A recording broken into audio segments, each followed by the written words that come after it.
Verilənlər bazasının işləməsindən danışanda adətən ağlımıza böyük sorğular, mürəkkəb alqoritmlər gəlir. Amma gəlin bir anlıq dayanıb düşünək. Bütün bu məlumatlar ən təməl səviyyədə, yəni diskdə necə saxlanılır? Bugün biz hər şeyin başladığı yerə, fayl formatlarının daxili dünyasına baş vuracağıq. Elə isə başlayaq. Hər birimiz yəqin ki, kompüterdə bir Word sənədi və ya şəkil saxlamışıq. Olduqca sadə bir prosesdir, elə deyilmi? Yaxşı, bəs indi təsəvvür edin ki, sizin milyardlarla istifadəçiniz var və hər birinin məlumatını saxlamaq lazımdır. Verilənlər bazası bunun ötəsindən necə gəlir? Və daha da heyrətamizi, bu milyardlarla məlumatın içindən axtardığınız bircə qeydi göz qırpımında necə tapır? Yox, bu sehir deyil. Bu təmiz mühəndislik sənətidir. Baxın, bu problemə iki cür yanaşmaq olar. Birinci yanaşma, deyək ki, sadəlöv yanaşmadır.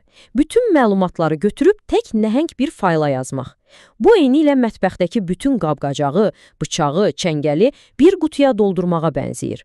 Bir çəngəl lazım olanda gərək bütün qutunu axtarıb dağıdasan. Digər tərəfdə isə verilənlər bazasının yanaşması var. Hər şeyin öz yerində olduğu, səliqəli şəkildə təşkil olunmuş, yüksək səmərəli bir sistem. Məhz bu yanaşmadır ki, bizə o inanılmaz sürəti verir. Yaxşı, deməli, qarşımızdakı ilk və ən böyük problem məhz budur. Əgər bütün məlumatlarımız bir faylda sadəcə ardıcıl yazılıbsa, konkret bir adamın məlumatını tapmaq üçün bütün faylı başdan ayağa oxumalıyıq. Milyardlarla qeyddən danışırıqsa, bu sanki bir əbədiyyət çəkər. Bəs həll yolu nədir? Cavab, inanılmaz dərəcədə sadə və bir o qədər də dahiyanədir. Səhifələr. Faylı bütöv bir axın kimi yox, bir kitab kimi düşünün. Kitab minlərlə sabit ölçülü səhifədən ibarətdir, elə deyilmi? Məlumat axtaranda bütün kitabı vərəqləmək əvəzinə birbaşa mündəricatdan istifadə edib lazımi səhifəyə keçirsiniz. Verilənlər bazası da eyni ilə bu məntiqlə işləyir. Məlumatları məhz bu cür səhifələrə bölərək saxlayır. Deməli, artıq bizim faylımız kiçik, bərabər ölçülü bloklara, yəni səhifələrə bölünüb. Hər səhifənin əvvəlində onun pasportu kimi bir şey var, buna başlıq, yəni header deyilir. Bu başlıqda səhifənin özü haqqında vacib məlumatlar, yəni metadata saxlanılır ki, sistem bu səhifənin nə olduğunu və onunla necə davranmalı olduğunu bilsin. Çox gözəl, məlumatları səhifələrə böldük, problemi həll etdik deyirik, amma qarşımıza dərhal yeni bir məsələ çıxır. Real həyatda bilirsiniz ki, heç də bütün məlumatlar eyni ölçüdə olmur axı. Bəzi adlar qısadır, bəziləri isə həddindən artıq uzun. Bəs indi nə edək? Əsas məsələ də budur. Biz Tom kimi qısa bir adla, tutaq ki, Ləskərova Abbaszadə kimi uzun bir soyadı eyni sabit ölçülü səhifədə necə saxlamalıyıq ki, həm yer boşuna getməsin, həm də sistemin işləmə sürəti aşağı düşməsin. Əgər məlumatları sadəcə dalbadal yazmağa cəhd etsək, bax, ekrandakı kimi bir mənzərə yaranar. Bəli, bütün datalar eyni ölçüdə olsaydı, bu işləyərdi. Amma dəyişən ölçülü qeydlər işin içinə girən kimi hər şey qarışır. Boşluqlar yaranır, məlumatı yeniləmək və ya silmək üçün hər şeyi o tərəf bu tərəfə sürüşdürmək lazım gəlir. Bu, idarə etmək üçün tam bir baş ağrısıdır.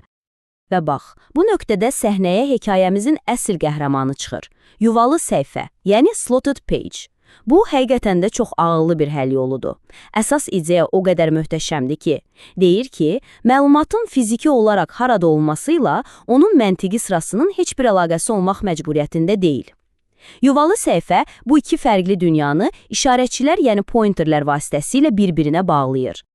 Gəlin indi bu möhtəşəm sistemin necə işlədiyinə addım-addım baxaq. Tutaq ki, Tom və Leslie adlarını əlavə edirik. Onlar heç bir sıralamaya baxılmadan sadəcə səhifənin sonuna yazılır.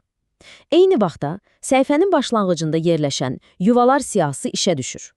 Bu siyahıdakı işarətçilər hər bir adın səhifənin harasında olduğunu göstərir. Amma vacib məqam budur. Bu işarətçilər özləri əlifba sırası ilə düzülür.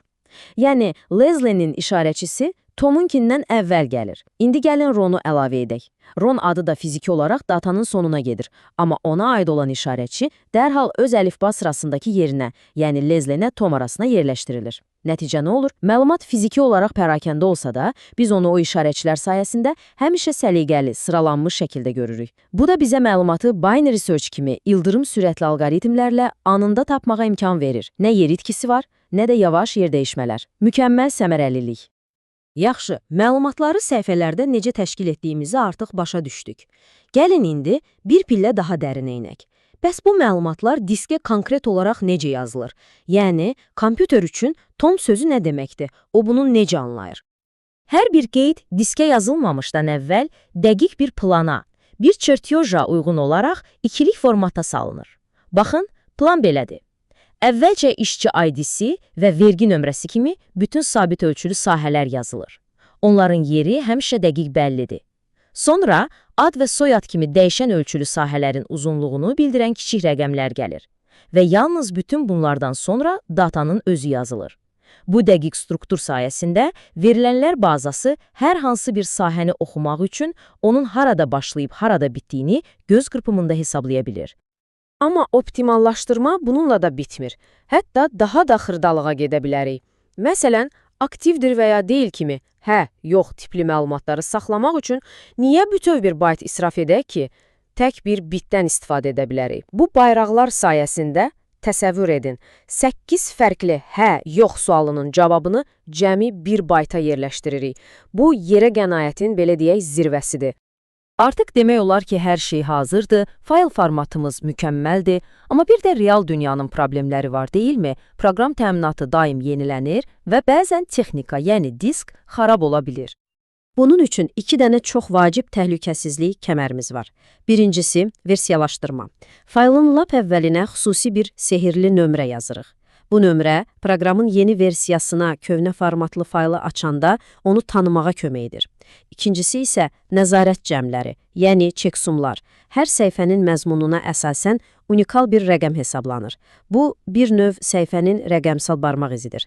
Əgər diskdəki bircə bit belə sərfən dəyişsə, bu rəqəm artıq uyğun gəlməyəcək və verilənlər bazası dərhal biləcək ki, data zədələnib. Və sonda gəlib çıxırıq ən vacib məqama. Bunu yadda saxlamaq lazımdır. Mükəmməl bir saxlama sistemi yoxdur. Hər bir dizayn bir növ alış-verişdir, kompromisdir. Bəzi sistemlər yazma sürətini, bəziləri oxuma sürətini, digərləri isə yaddaşda daha az yer tutmağa hədəfləyir. Ən yaxşı həll yolu deyə bir şey yoxdur, yalnız qarşıdakı tapşırıq üçün ən uyğun həll yolu var. Beləliklə, biz məlumatı diskdə səmərəli şəkildə necə saxlamağın sirlərini öyrəndik. Amma bu, hekayənin, belə deyək, ancaq birinci pərdəsidir. Çünki əsas sual hələ də cavabını gözləyir. Yaxşı, milyardlarla səhifə içindən axtardığımız o bircə səhifəni necə olur ki, göz qırpımında tapırıq? Bu sualın cavabı isə bizi tamamilə fərqli, çox maraqlı bir dünyaya aparacaq, indekslər dünyasına. Amma bu barədə artıq növbəti dəfə danışacağıq. İzlədiyiniz üçün təşəkkürlər.